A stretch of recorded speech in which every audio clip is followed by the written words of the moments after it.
Hello, welcome to my channel. आज हम पढ़ने वाले reading Indian fiction in English की यूनिट 3 आज़ादी बाय चमन निहाल। ये वैल्यू एडिशन कोर्स का सब्जेक्ट है और ये वीडियो सभी यूजी कोर्सेज के लिए यूज़फुल होगी फॉर सेमेस्टर 1, 2, 3 एंड 4।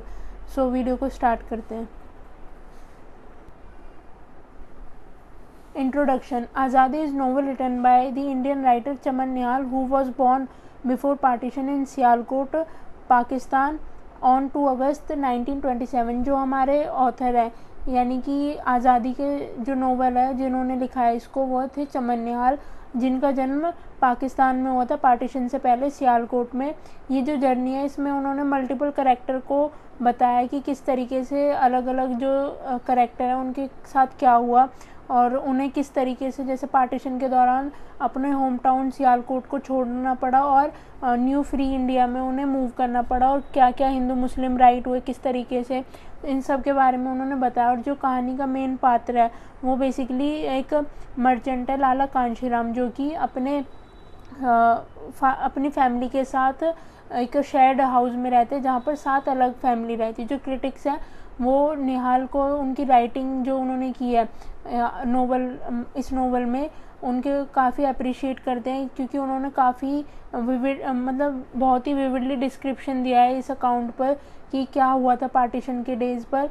और जो स्टोरी है उसका टाइटल उन्होंने सजेस्ट किया था आज़ादी, फ्रीडम, अबाउट फ्रीडम। और उन्होंने जो भी एक तरीके से जिन भी लोगों ने सफ़र किया था उनके बारे में उन्होंने लिखा कि किस तरीके से जो इंडियन हिस्ट्री थी, इंडियन सब कॉन्टिनेंट की जो हिस्ट्री थी उसमें पार्टीशन हुआ। और ये पार्टीशन बेसिकली रिलीजियस लाइन पर हुआ था, जो कि सिर्फ एक रेडियो अनाउंसमेंट के उससे हो गया था। Tracing the lives of few character, the novel takes us through the build of the partition, the unprecedented violence and horror that it unleashed upon innocent people, and also its aftermath।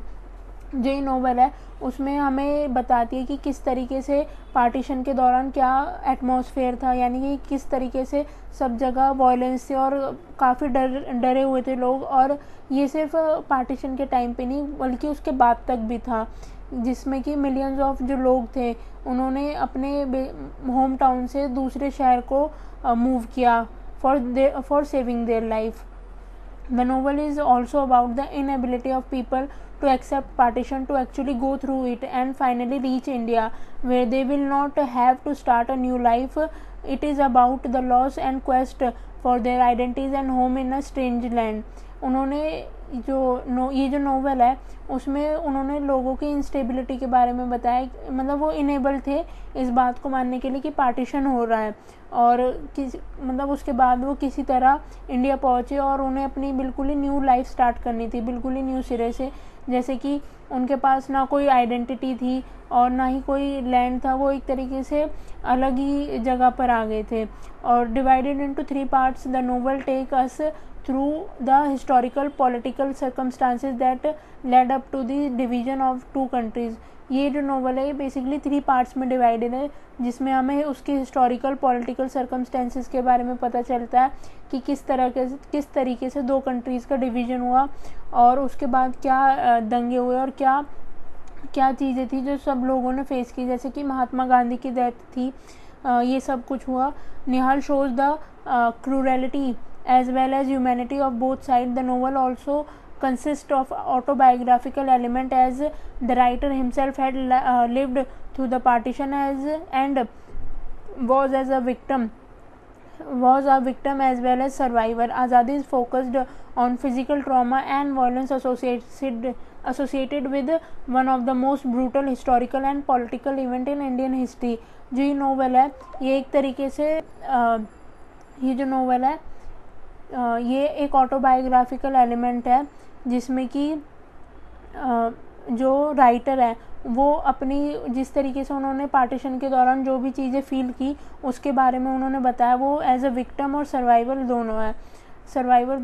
और आदि जो novel है ये focus करती है physical trauma और जो violence थी एसोसिएटेड हुई थी किसी भी एक इंडिविजुअल के साथ, और ये बहुत ही ब्रूटल इवेंट था हिस्टोरिकल एंड पॉलिटिकल उसके सर्कमस्टांसेस के अकॉर्डिंग इंडियन हिस्ट्री में।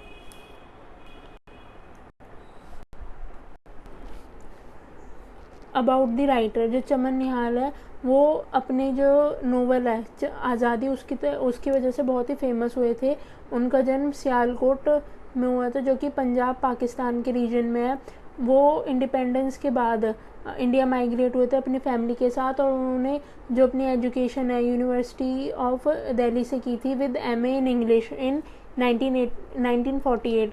उसके बाद उन्होंने university of Nottingham as a British council scholar from 1959 to 61 में की थी, और उसके बाद उन्होंने अपनी पीएचडी की इंग्लिश में 1961, और उन्होंने सुदर्शना रानी से शादी की, जिसके बाद उनकी 2 डॉटर्स थी। और उन्होंने प्रेस्टिजियस साहित्य अकेडमी अवार्ड इन 1977 में जीता था, federation of India publisher award in 1977 and 1979। Federation of India award भी उन्होंने 1977 और 1979 के बीच में जीता था। उनकी राइटिंग के अलावा कुछ शॉर्ट स्टोरी, क्रिटिकल ऐसे जो है वो भी काफ़ी फेमस है, और वो काफ़ी यूनिवर्सिटीज़ में विज़िट करते रहते थे एज ए लेक्चरर, और उनको अपनी जो स्टोरीज़ हैं वो सब सुनाते थे। जैसे कि इंडिया में USA, Malaysia, Japan, Singapore, Canada, north Korea, ये इन सब जगह उन्होंने विज़िट किया और अपनी स्टोरी सुनाई, जो भी मतलब नोवेल स्टोरीज़, क्रिटिकल ऐसे सब सुनाए। Nihal had himself face the cruelty of the partition and migration. Nihal एक तरीके से सर्वाइवर थे, जो कि उन्होंने क्योंकि खुद भी पार्टीशन की जो क्रूरलिटी और माइग्रेशन था उसे फेस किया था।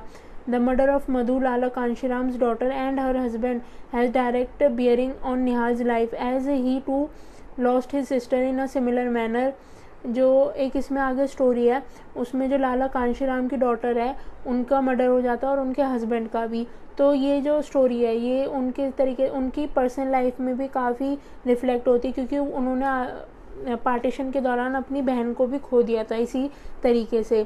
के Nageswara Rao writes about the autobiographical element that Azadi is a masterpiece of Nihal's creative genius. Nihal being a native of Sialkot had himself witnessed the horror and holocaust created by communal frenzy।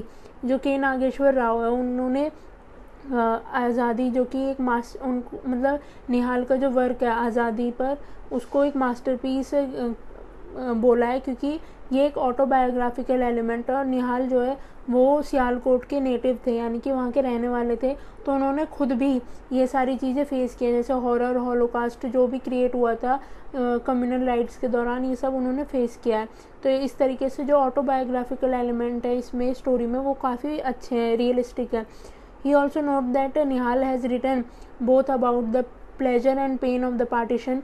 People rejoice at the thought of being free from British rule, but their joy soon turn into pain when they realize that this freedom has come at a terrible cost, a division that plunged their country into times of unprecedented horror, pain and trauma. Nihal relived that trauma when he wrote about it in his novel on that theme.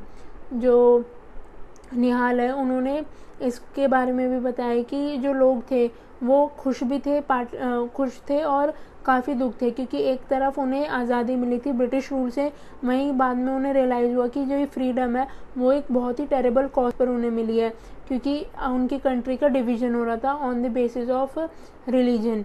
तो ये एक तरीके से unprecedented horror था और trauma था लोगों के लिए। Azadi, a detailed summary. The story is about the migration of Hindu families during the partition of India and Pakistan. The plot begins on the 3rd June 1947 with the announcement of the Viceroy, who declared the partition in evening. Before the partition, by and large, the Hindu and Muslim and Sikhs lived together in harmony and peace. ये जो story है ये basically migration पर based है कि किस तरीके से जो हिंदू फैमिली थी उन्होंने during the partition of India Pakistan किस तरीके से उन्होंने माइग्रेट किया। ये जो स्टोरी का प्लॉट है वो स्टार्ट होता है 3 जून 1947 को, जहाँ पर वायसराय जो है वो अनाउंस करते हैं कि पार्टीशन होगा इवनिंग में। और पार्टीशन से पहले वहाँ पर लार्ज अमाउंट में हिंदू, मुस्लिम, सिख जो थे साथ रहते थे विद हारमोनी एंड पीस। जो लाला कांशीराम है वो सबसे पुराने किराएदार थे बीबी अमरवती के, और ये एक तरीके से मेन पात्र है स्टोरी के। He lives in the 3 room set with his wife Prabha Devi and 20 year old college going son. जो लाला कांशीराम थे वो अपनी वाइफ के साथ रहते थे प्रभा देवी, और उनके सन थे एक अरुण। लाला कांशीराम जो थे वो एक ग्रेन मर्चेंट थे और वो फॉलोअर थे आर्य समाज के। Just opposite there house lives a Sikh family which included a pregnant Ishwar Kaur and her father, grandfather and husband. The landlady Amarvati lived with her husband and adopted son, a beautiful Kashmiri daughter-in-law Sunanda and 2 grandkids. जो उसी के opposite में, उन्हीं के house के opposite में वहाँ पर एक सिख फैमिली रहती थी जिसमें कि इंक्लूडेड थी एक pregnant women Ishwar Kaur and उनके फादर, ग्रैंडफादर, हस्बैंड। और जो लैंड लेडी थी अमरवती, वो अपने हस्बैंड के साथ एक अडॉप्टेड सन के साथ रहती थी जिनकी एक beautiful Kashmiri daughter in law थी सुनंदा, और वो अपने 2 ग्रैंड किड्स के साथ रहते थे। On the ground floor lives the 4 women Padmini and her daughter Chandni. और वहीं पर ग्राउंड फ्लोर में वो पद्मिनी और उसकी डॉटर चांदनी रहती थी। द बिल्डिंग ऑल्सो हाउस मुकंज mother whose son is in jail. The lives of these characters are ripped apart the day of the partition is around. Through their experiences we as reader live the horror and the pain of the partition. जो भी story है वो इन्हीं character के इर्द गिर्द घूमती है। पार्टीशन जब अनाउंस हुआ तो इन्होंने क्या एक्सपीरियंस किया एज अ रीडर, हमें वो हॉरर एंड पेन जो था पार्टीशन का वो एक्सपीरियंस होगा। Life, however, is still going on as usual for the inhabitant of Sialkot. The omniscient narrator takes us into the life of Lala Kanshiram, who read his morning newspaper and educate his wife about the atomic bombs, World War, and Gandhi's fast unto death. He loves his mother tongue but still mentions Hindi as his official language. In the census, we get a peep into Lala's hard and comfortable life, which he is afraid to lose. The narrator describes his nationalistic spirit and dilemma as he adores national heroes like Gandhi, Nehru and Bhagat Singh, but is also impressed with the discipline of a British officer. On one hand, he calls the British Kutta Angrez and compare himself with national hero when he spent a night in a prison for a strike. जो life थी सियालकोट के inhabitant की वो as usual मतलब as usual चल रही थी जैसे पहले चलती थी। जो हमें नरेटर है वो हमें इस बारे में बताते हैं कि लाला कांशीराम अपना न्यूज़पेपर पढ़ रहे थे, मॉर्निंग न्यूज़पेपर। उसमें वो अपनी वाइफ को बताते हैं कि किस तरीके से एटॉमिक बॉम्ब्स, वर्ल्ड वॉर और गांधी का जो फास्ट है वो अनटू डेथ है, और वो उन्हें अपनी मदर टंग से प्यार था लेकिन वो फिर भी हिंदी को एज एन ऑफिशियल लैंग्वेज कहते हैं इन दी सेंसेस।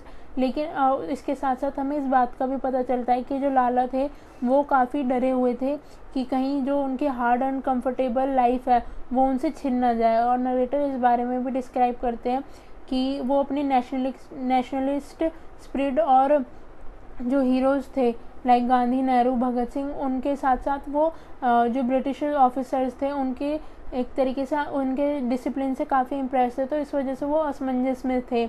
वहीं दूसरी तरफ वो ब्रिटिश को कुत्ता अंग्रेज़ कहकर कंपेयर करते थे अपने आप को एज ए नेशनल हीरो, जब उन्होंने एक नाइट प्रिजन में गुजारी थी for a strike. In Prabha Devi and Ishwar Kaur's friendly chat, the narrator described the harmonious environment between the Sikh and Hindu community and the rising tension with Muslim. जो प्रभा देवी और ईश्वर कौर के मतलब बीच जो बातचीत चल रही थी उसमें नरेटर हमें डिस्क्राइब करते हैं कि काफ़ी हारमोनियस इन्वायरमेंट था between Sikh and Hindu community, लेकिन वहीं पर वो एक टेंशन क्रिएट हो रही थी विद मुस्लिम। और वो टॉक करते हैं about cooking, family love, share joke and of course discuss the impending possibility of the division until Arun return from tennis practice with news that they political leader are going to divide the country. उसके बाद अरुण अपने tennis practice से घर आता तो वो बताता है कि जो हमारे पॉलिटिकल लीडर हैं वो कंट्री को डिवाइड करने के लिए प्रोविज़न कर रहे हैं। तो जो न्यूज़ थी, the news generates an urgency and fear in everybody's mind however in the market Lala Kanshiram and other Hindu discuss how Mahatma Gandhi will not accept the division. They show their faith in Gandhi as for them he is not only a politician but a saint. जैसे कि ये news spread हुई market में तो सबके अंदर एक fear आ गया सबके माइंड के अंदर एक फियर था। वहीं पर मार्केट में लाला कांशीराम जो थे और अदर हिंदू थे वो डिस्कस करते हैं कि गांधी जो है वो इस डिवीज़न को एक्सेप्ट नहीं करेंगे, और उन्हें गांधी में कहीं ना कहीं भरोसा था, क्योंकि वो मानते थे कि वो एक पॉलिटिशियन नहीं है बल्कि एक संत है। The narrator waves in the story of Abdul Ghani, a hookah maker. In a flashback in the past, he had been an amenable term with the Lala, including Arun from time to time, and coming to Lala for small loan which he always repaid.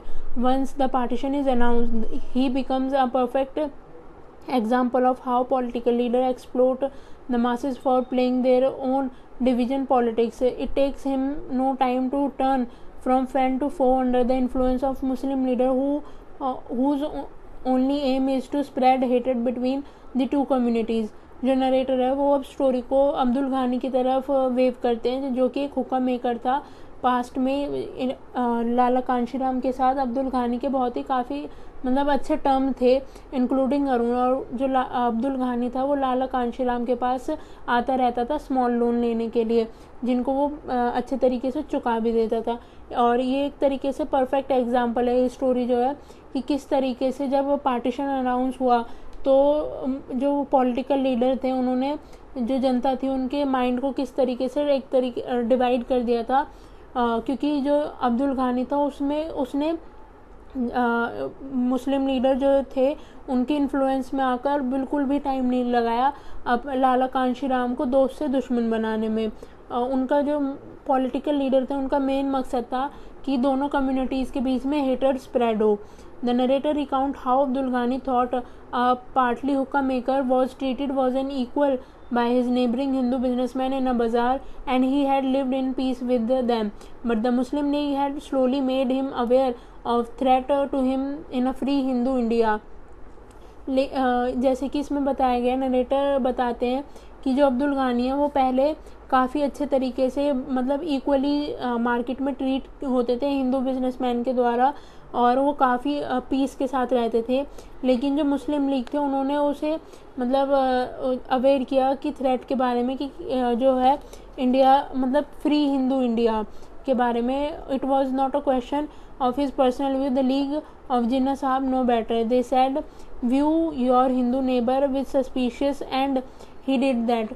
क्योंकि जो जिन्ना थे उन्होंने कहा था कि अपने Hindu neighbour को suspicious से देखो, तो ऐसा ही जो मुस्लिम कम्युनिटी के लोग थे उन्होंने किया उनसे इन्फ्लुएंस होकर।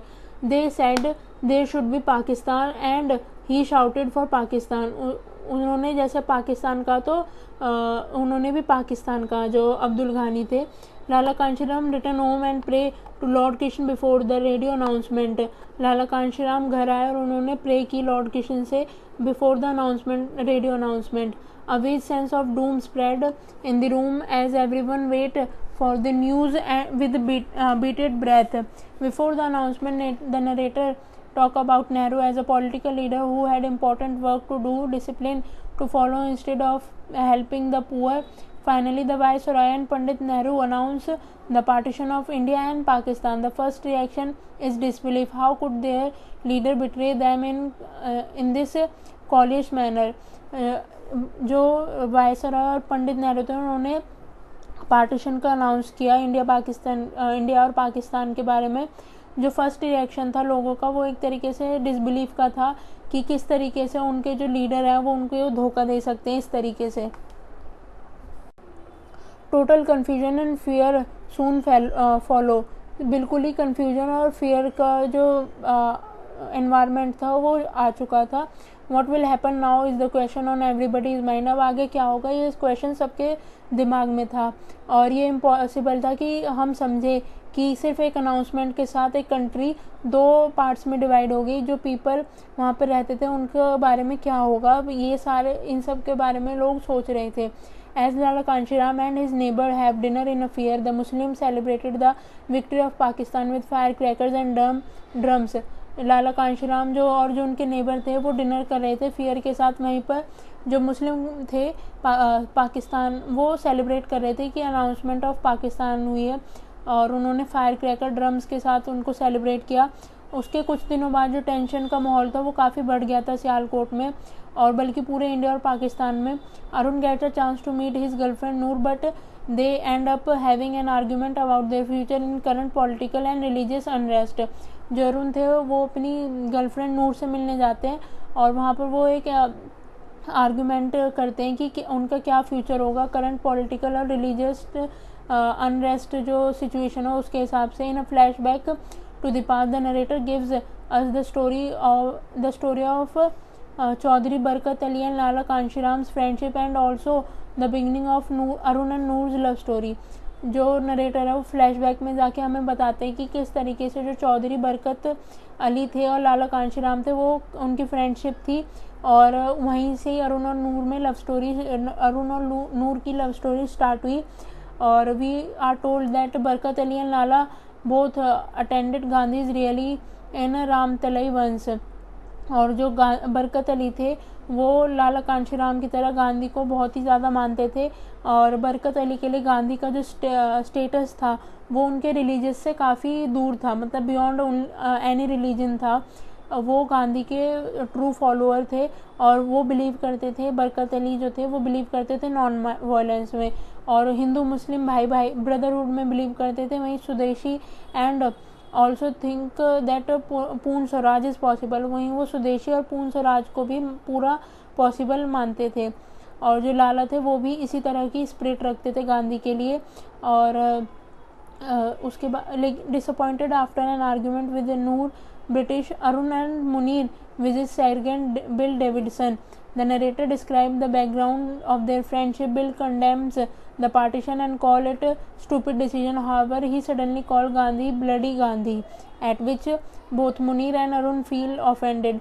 They confront him, but he replies that he has no intention to insult Gandhi. With disappointment and tension, Arun Munir return home. उसके बाद अरुण और मुनीर जो है वो विजिट करते सेग्रेंट बिल डेविडसन के पास, जहाँ पर नरेटर डिस्क्राइब करते हैं उनकी फ्रेंडशिप के बारे में। वहीं पर जो बिल है वो पार्टीशन पर कंडेम करते हुए कहते हैं ये एक स्टूपिड डिसीजन है और गांधी को ब्लडी गांधी कह के मतलब बोलते हैं। तो वहीं पर मुनीर और जो अरुण थे वो काफ़ी ऑफेंड हो जाते हैं।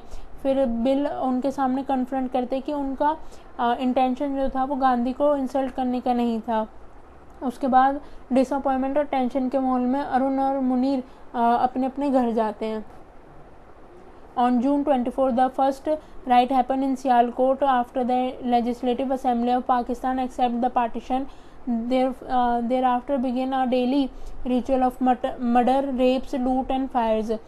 उसके बाद जून 24 को पहला जो राइट था सियालकोट में वो हुआ, जहाँ पर लेजिस्लेटिव जो असेंबली थी उन्होंने लेजिस्लेटिव असेंबली ऑफ पंजाब थी उन्होंने पार्टीशन को एक्सेप्ट किया। उसके बाद जो मर्डर और रेप, लूट, फायर ये इन सब का डेली रिचुअल की तरह होने लगा। और Mohalla Dharowal is looted and burn when the train arrive from Amritsar carrying the mutilated body of massacred Muslim and some survivor who look dazed and in shocking bewailing the loss of their loved ones and of the only homeland they had known. उसके बाद जो मोहल्ला धारीवाल था वो काफ़ी बुरी तरीके से लूटेड किया गया और उसको जला दिया गया। वहीं पर एक ट्रेन आती है जो कि अमृतसर से काफ़ी बड़ी संख्या में डेड बॉडीज़ आती हैं उसमें मुस्लिम्स की, और कुछ सर्वाइवर होते हैं जो कि काफ़ी शॉक में होते हैं क्योंकि उन्होंने अपने लव्ड वंस को खो दिया था इन सब चीज़ों में पार्टीशन के दौरान। The train from Amritsar became the metaphor for spreading violence. जो अमृतसर से ट्रेन आई थी वो एक तरीके से बहुत ही मतलब वो एक मेटाफॉर थी जिसने पूरे इलाके में वायलेंस को स्प्रेड कर दिया था। It is like the train has बहुत disaster of to the city. वो ट्रेन बिल्कुल ऐसे थी कि सिटी के लिए डिज़ास्टर हो। Similarly the newspaper become a source of spreading trauma and violence. उसी तरीके से जो न्यूज़पेपर थे वो एक सोर्स थे जिसके थ्रू ट्रॉमा और वायलेंस जो थे वो स्प्रेड हो रहा था। वहीं पर जो डिप्टी कमिश्नर थे उनका मर्डर हो गया था ड्यू टू कम्युनल वायलेंस। और कांशीराम जो थे वो इनेबिलिटी मतलब वो अभी तक पार्टीशन को एक्सेप्ट नहीं कर पा रहे थे, वो कहीं ना कहीं असमंजस में फंसे हुए थे इन सब चीज़ों को एक्सेप्ट करने के लिए। Like any other ordinary person he blame the government, the British and the political leader for causing this failure. और नॉर्मल लोगों की तरह जो लाला कांशीराम थे वो गवर्नमेंट को ब्लेम कर रहे थे और ब्रिटिश रूलर को ब्लेम कर रहे थे इन सब फेलियर के लिए। His simple desire to live and die peacefully in Sialkot with a name is a desire shared by many other but cannot be fulfilled। उनका एक सिंपल सा डिज़ायर था कि वो सियालकोट में रहे पीसफुली और वहीं पर मरे और अपने नाम के साथ वो वहीं पर रहे, और जो उनका मतलब स्टेटस था, लेकिन ये कहीं पे भी फुलफ़िल नहीं हुआ। जो लाला की शॉप थी उसे भी लूट लिया गया। उसके बाद मतलब लाला काफ़ी डरे हुए थे और अपने आप को बहुत ही वीक महसूस कर रहे थे, जिसमें वो प्रभा देवी को बताते कि वो अभी रेडी नहीं है कि वो इन सब चीज़ों को छोड़े और एक नए सिरे से अपनी लाइफ को स्टार्ट करे। उसके अलावा जो बरकत अली थे वो इन्फॉर्म करते हैं कि उन्हें इस इलाके को छोड़ देना चाहिए, क्योंकि जो राइटर्स थे, जो दंगे फैलाने वाले लोग थे, वो प्लान कर रहे थे कि रात को इस स्ट्रीट में अटैक करने का। वहीं बिल डेविडसन जो थे वो आते हैं और इन्हें वहाँ से एस्कॉर्ट करके रिफ्यूजी कैंप में भेज देते हैं। He face the heart broken Lala Kanshiram who blames the British for not saving them from the disaster. जो लाला कांशीराम थे वो काफ़ी टूट चुके थे, वहीं पर वो ब्रिटिश गवर्नमेंट को ब्लेम कर रहे थे कि वो उनको इस डिज़ास्टर से नहीं बचा पाई।